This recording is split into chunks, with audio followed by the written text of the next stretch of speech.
আপনি তো বিভিন্ন জায়গা থেকে তাদের সবাইকে নিয়ে আসেন, এবার তাদের শারীরিক অবস্থা কীরকম এটা কিভাবে জানতে পারে? মানে এটা কি কোনো রেগুলার কোনো চেক আপ কিছু এখানে প্রতি করেন? মাসে আমাদের হেলথ ক্যাম্প হয়। আচ্ছা, প্রতি মাসে হেলথ ক্যাম্প হয়, সেখানে ডাক্তারবাবু চেক করেন, ওনাদের প্রেশার সুগার ইত্যাদি দেখে নেন। তারপরে যদি কখনো হসপিটালাইজ যদি করতে হয়, যদি অ্যাডমিট করতে হয় বা খুব বাড়াবাড়ি হয়, এমার্জেন্সি দেখা যায়, পাশে জয়সওয়াল হসপিটাল রয়েছে, আচ্ছা। সেখানে অ্যাডমিট করি আমরা। সেটা কি সরকারি হসপিটাল? হ্যাঁ, হসপিটাল সরকারি, কিন্তু আমাদের একটা সমস্যা আছে। হসপিটাল থেকে কি হয়, একজন না মানে বাড়ি থেকে একজনকে রাখতে হয়, যেটা তো আমাদের পক্ষে পসিবল হয় না, যার জন্য প্রতিদিন 400 টাকা করে দিতে হয় ওই আয়ার জন্য। একজন অ্যাটেন্ডেন্ট থাকেন দুবেলা, একজন সকাল 8টা থেকে। আপনারাই দিয়ে রাখেন? এটা আমাদেরই করতে হয়, এগুলো তো আমরা পাই না কোথাও থেকে। বেশিরভাগ ক্ষেত্রে দেখা যায় আমাকেই দিয়ে দিতে হয়, এগুলো কেউ দেয় না।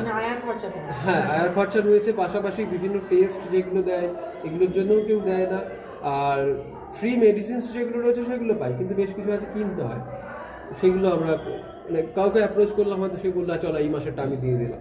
রেগুলার বেসিসে এখনো কাউকে পাইনি যে ওনার দায়িত্বটা আমি নিয়ে নিলাম, ওনার যা লাগবে আমি প্রতি মাসে দিয়ে দেবো, এরকম আচ্ছা, কাউকে যারা আমি- ডায়াবেটিক আছে তাদের যে ডায়াবেটিকের আলাদা যে খাওয়া দাওয়া সেটাও কি কোনো খাওয়া দাওয়া তো একসাথেই হয়, আমাদের একসাথেই হয়। এবার আমরা কিছু কিছু একটু মেনটেন করে, যেমন তরকারি থেকে আলুটা বেছে দিলাম, মিষ্টিটা দিলাম না, রাত্রেবেলা সে ভাত খাচ্ছে না, মুড়ি তরকারি খেয়ে নিচ্ছে, এইগুলো মানে করতে এরকম হবে। ভাবে মেইনটেইন? এইভাবেই হচ্ছে। আচ্ছা, এখানে যারা রয়েছেন তারা তো সবাই মোটামুটি নিজেদের পাস্ট লাইফের ব্যাপারে জানেন, কোথা থেকে এসেছেন, কিভাবে এসেছেন। তাদের বাড়ির লোক যারা আছে তারা কখনো আপনাদের সাথে যোগাযোগ করার দু চেষ্টা করেন? একজন আছে, স্বামী স্ত্রী যে দুজনের কথা বললেন আপনি বললেন, হ্যাঁ, ওনার মেয়ে আছে। তো ওনার ব্যাপারটা হলো, ওনার হাজবেন্ড সেলাইয়ের কাজ করতেন আর ভাড়াতে থাকতেন। বয়স হয়েছে ওনার যথেষ্ট, এখন তো আর কাজ করতে পারেন না, আর ভাড়া দেওয়ার মতো ওনার সামর্থ্য ছিল না। ওনার মেয়ে বেশ কিছুদিন দেখেছিলেন। এবার ওনার মেয়ে নিজেও কোনো কাজ করে না, ওনার হাজবেন্ড যতটুকু ওনাকে হেল্প করেন ততটুকুই।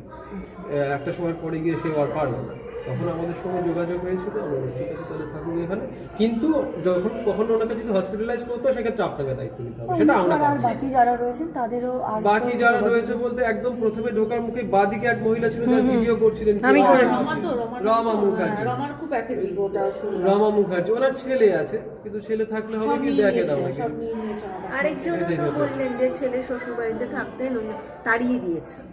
আছে এরকম বেশ কিছু, আবার কয়েকজন এরকমও রয়েছে অবিবাহিত, কোনোদিন বিয়ে করেনি, নিজের মতো একটা সময় ছিলেন, এখন আর কাজ করার সামর্থ্য নেই, ভাড়াও দিতে পারছেন না, রাস্তায় চলে এসেছিলেন, তখন নিয়ে আসলেন। এবারে যোগাযোগের মাধ্যমে হয়, আপনি হয়তো বললেন যে ভাই একজন রয়েছেন যার কেউ নেই, বা এইরকম পরিস্থিতি যদি রাখা যায় একটু দেখা, সেটা দেখে নিলাম, কথা বলে নিলাম। সমস্ত খোঁজ খবর নিয়ে রেফারেন্সে হলে সাধারণত হসপিটালের দায়িত্বটা আমি তার উপরে দিই। আচ্ছা। এটা আমি লিখিয়ে নিই যে